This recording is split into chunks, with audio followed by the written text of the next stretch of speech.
La Cuaresma es fundamentalmente un tiempo que dedica la Iglesia de un modo pedagógico para que los cristianos se preparen. Es un tiempo que yo podría decir de reflexión, de desierto. Por cierto, la Cuaresma comienza eh, con el recuento de Jesús y las tentaciones en el desierto, los 40 días de Jesús en el desierto. Es un tiempo para que realmente los cristianos nos preguntemos cómo estoy viviendo mi cristianismo de cara al mundo en el que estoy, de cara a las circunstancias que vivo en mi entorno. Es una pregunta seria y lo triste es que muchas veces se queda en una mera devoción y no va a lo que realmente es ese tiempo. Y eso va a conectar con la Semana Santa, porque justamente el hecho de que yo después participe de la pasión y de la muerte de Jesús me tiene que llevar a una resurrección, es decir, a una vida nueva. El final de la Cuaresma siempre debe terminar o debería terminar en la vida. La Semana Santa fundamentalmente es el tiempo que dedicamos a recordar aquellos últimos días de la vida de Jesús, de la vida histórica de Jesús, cuando Él se decide venir a Jerusalén. Entra, por eso comienza con el Domingo de Ramos, la entrada de Jesús en Jerusalén. Recuerden que esa fue una entrada bastante trágica, en el sentido de que él se encuentra con los mercaderes del templo. Él tiene que tomar decisiones como muy fuertes, serias, contundentes, en contra de una religión que ya se había acartonado y que no le servía al pueblo. Y ese Domingo de Ramos en que el pueblo lo recibe y lo acoge como Mesías, es un día muy interesante, pero también, por otra parte, es un momento en el que aquel Mesías que la gente esperaba, tal vez en un corcel, llega en un burrito, viene humilde. Quienes lo acompañan es un grupo de pescadores que eran sus discípulos, de gente humilde. Son los sencillos los que se botan a las calles a recibirlo. Y luego todo lo que vivió Jesús en esos días, lo que fue el que lo pusieran preso y después que lo crucificaran. Y por último termina siempre en resurrección. Entonces la Semana Santa es una semana que dedicamos los cristianos a meditar aquellos momentos que fueron como cumbres en la vida de Jesús y que nos tendrían que cuestionar a nosotros hoy. Porque hoy la pregunta sería, ¿y cómo vivo yo la Semana Santa? ¿Cuáles son las cruces? ¿Y quiénes son los crucificados hoy? Una cosa que me tendría que preguntar es, ¿este sistema me está crucificando? Este sistema, por ejemplo, egoísta, capitalista, individualista, en el que unos pocos se enriquecen, en el caso de Venezuela, a costa del contrabando y a costa de dejar a los venezolanos sin comida. Esos están poniendo cruces, esos están crucificando. Esos son los nuevos verdugos del día de hoy. Como verdugo es, por ejemplo, un imperio que nos dice que somos una amenaza para el mundo. Ese es otro nuevo verdugo que tenemos este año para mostrarle al mundo, los venezolanos. Ni siquiera en el momento final de la vida cae en la cuenta de su egoísmo, sino que sigue en su terquedad, ¿no?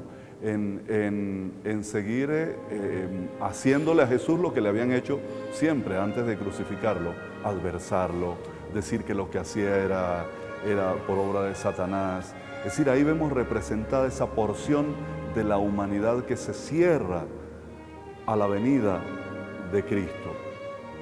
Y en el otro vemos esa otra porción de la humanidad que a pesar de su pecado, que a pesar de... En ese ladrón está representado Zaqueo, que era un rico cobrador de impuestos y que sin embargo, cuando descubre a Jesús, vive la experiencia de hacerse amigo de él y todo lo reparte a los pobres.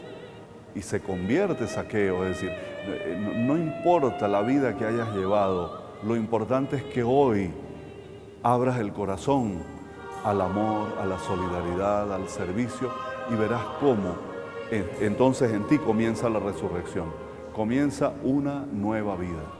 Ese es un tiempo teológico, ese tiempo entre el Viernes Santo y el Domingo de Resurrección, en el que se interpreta cómo aquella parábola del grano de trigo se hace realidad en Jesús. Él había dicho en su vida, si el grano de trigo no cae en tierra y muere, no puede después dar espigas y dar fruto, ¿no? Igual sucede en el caso de Jesús, igual sucede en el caso nuestro. Si nosotros no estamos dispuestos a morir a nuestros egoísmos, es decir, ese tiempo es un tiempo simbólico, pueden ser 3 días, pero pueden ser 40 días, o puede ser un día, pero es que mientras no se dé el proceso del anonadamiento, de lo que se conoce en griego como la kenosis, que significa abajamiento total, hasta sentirme eliminado, nada, pequeñito, insignificante, solo por esa vía se resucita. Es decir, no se resucita y no se llega a una vida nueva por la vía de la arrogancia, por la vía del quítate tú para ponerme yo, por la vía del llevarme por delante la gente, no. Se va a alcanzar una vida nueva, resucitada, en la que el mundo te va a ver a ti como imagen de Jesús, como parecido a Cristo, en la misma medida en que tú seas capaz de deslastrarte de todo ese egoísmo, de ese individualismo que nos ha ido inculcando este mundo de consumismo, ¿no? Este mundo de mercado que es terrible, ¿no? Y en esa misma medida que te vas deslastrando de eso, vas abriendo, vas ensanchando tu vida, tu corazón, para que en esa casa que estaba llena de corotos viejos e inservibles, entre la humanidad, entre la gente. Jesús va a la cruz porque Él no se reservó nada.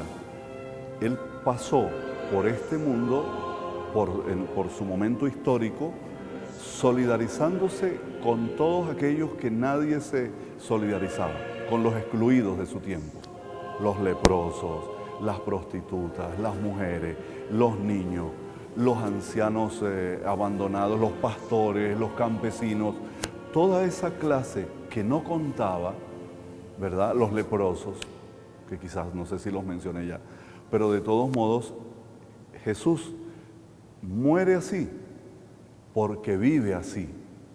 Jesús vive entregando su vida cada día por una causa que no soportó tanto amor. Sería un llamado a todos los cristianos y cristianas, pero también a los no cristianos, a todo ser humano que lleva por dentro un corazón que palpita y que ama, a que este tiempo lo aproveches para la reflexión, lo aproveches para perdonarte con tu familia, para reconciliarte con tu esposa, con tus hijos, para caer en la cuenta de que hemos ido dejando heridos en el camino, que nosotros también hemos montado muchas cruces, que caigamos en la cuenta que en el camino mío de mi vida hay muchos crucificados y yo me pongo a mirar para atrás, que soy yo quien los he crucificado. Y los crucifiqué con mi modo de ser, los crucifiqué con mi actitud, los crucifiqué con mi egoísmo, los crucifiqué porque los puse a hacer cola días y días. Hay muchos crucificados que son culpa tuya y mía. Sería bueno que nos preguntemos por eso y que nos reconciliemos, primero con nosotros mismos, pero segundo, con los que me rodean, y que te reconcilies con Dios.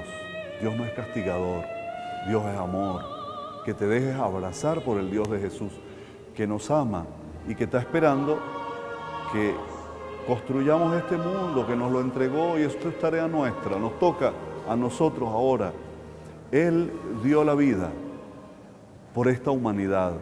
Ahora, quien tiene que dar la vida y seguir la obra de Jesús en esta tierra, eres tú y soy yo, para que este mundo sea feliz.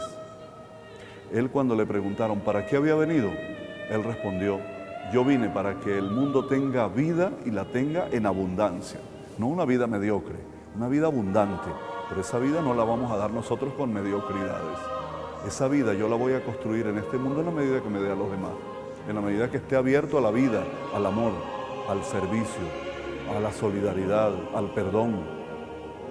A eso los invito yo, que esta Pascua, es que me da tristeza cuando llega la Pascua y uno ve que la gente se quedó en el Viernes Santo, con una cruz de ramo bendito en la mano, creyendo que con ese amuleto va a resolver el problema. No, mire, la vida cristiana no se resuelve con amuletos. La vida cristiana se resuelve con obras. La vida cristiana se vive con lo que hagas cada día amando. ¿De qué vale que hagas la visita de los 7 templos si sigues viviendo en el mismo infierno en el que vives en tu hogar y tratando mal a la gente y explotando al otro y en el mismo egoísmo y maquinando la maldad y escribiendo terror por las redes sociales? ¿De qué valía? ¿De qué valió la visita a los 7 templos si sigues siendo el mismo miserable de antes? En ti Cristo no ha resucitado. Te lo aseguro que no ha resucitado, porque sigues optando por la muerte y no por la vida.